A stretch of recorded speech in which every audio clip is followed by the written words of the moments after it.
Dans DELEX 5, nous avons revu quelque peu l'organisation de la comptabilité générale et ajouté quelques nouveautés. Cette vidéo vous guidera à travers celle-ci afin de vous familiariser avec ce nouvel environnement. Tout d'abord, certains outils comptables ont été regroupés dans le petit menu haut à droite, dans la section comptabilité.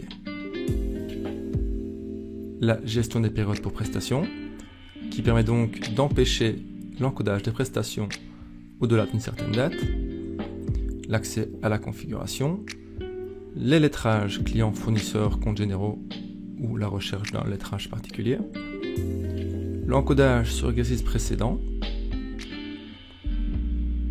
la déclaration TVA et le module budget.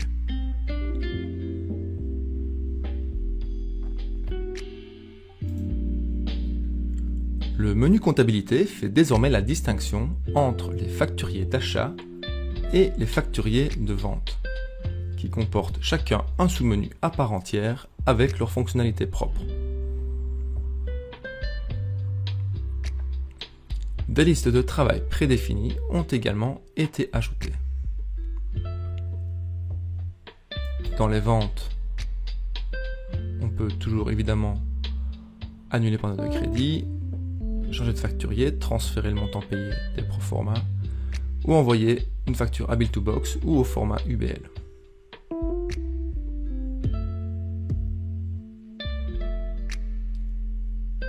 Dans les achats également, nous avons rajouté des listes de travail et les fonctionnalités propres aux factures d'achat, telles que la génération d'un virement ou une annulation par note de crédit. Les financiers, qui étaient auparavant scindés en plusieurs sous-menus, encodage, consultation et coda, sont désormais regroupés au sein d'un menu unique, financier, qui sert à la saisie des extraits, à l'import des codas et à la consultation.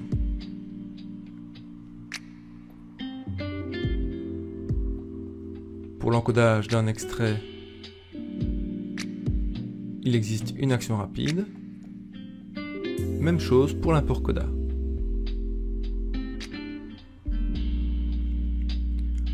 Enfin, une toute nouvelle liste voit le jour avec DELEX 5, une liste intitulée Journal comptable. L'objectif de cette liste est d'offrir aux utilisateurs une liste de comptabilité dynamique basée sur un historique détaillé de la comptabilité.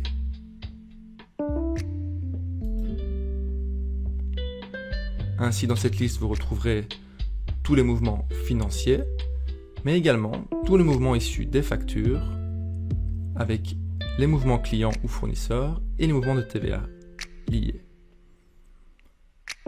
Pour chaque écriture, la pièce comptable est renseignée, ce qui permet, via par exemple un groupement, de retrouver toutes les écritures liées à une pièce comptable donnée. Tous les listings comptables tels que les historiques, les balances ou les bilans ont été déplacés et centralisés avec tous les autres rapports dans un seul menu Rapports, qui centralise donc maintenant tous les rapports. Au sein du menu Rapports, tous les rapports ont été réorganisés dans des sous-menus au libellé plus clair. En ce qui concerne donc les rapports comptables, historique, balance, bilan, ils se trouvent sous le menu comptabilité.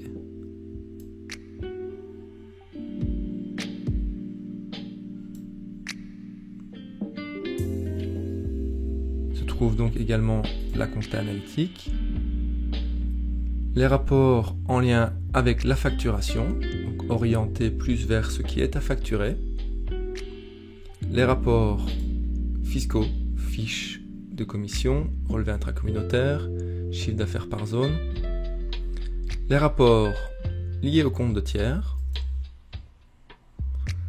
les rapports liés aux performances, c'est-à-dire tout ce qui concerne le presté, le facturé, la différence entre les deux ou alors les objectifs des utilisateurs. Et enfin le requêteur pro avec vos requêtes personnalisées.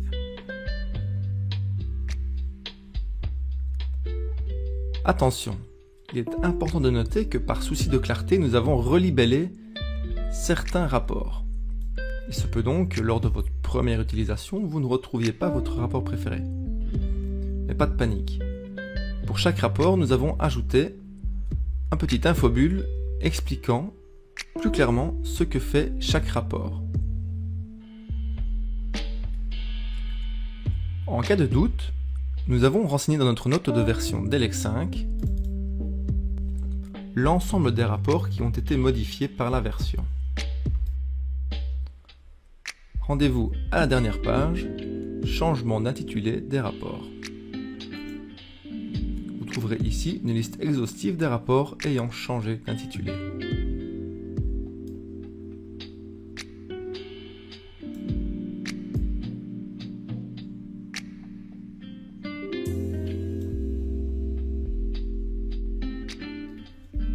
En parallèle de cette réorganisation des rapports, nous en avons profité pour remettre à plat tous les droits d'accès à ces types de rapports. Pour gérer les droits sur les rapports, il faut se rendre dans la gestion des profils des utilisateurs dans le gestionnaire d'application.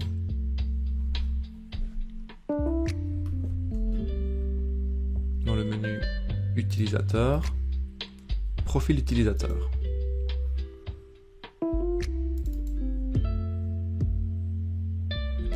Dans l'onglet Comptabilité, se trouve maintenant un espace Rapport avec une case à cocher par entrée du menu Rapport.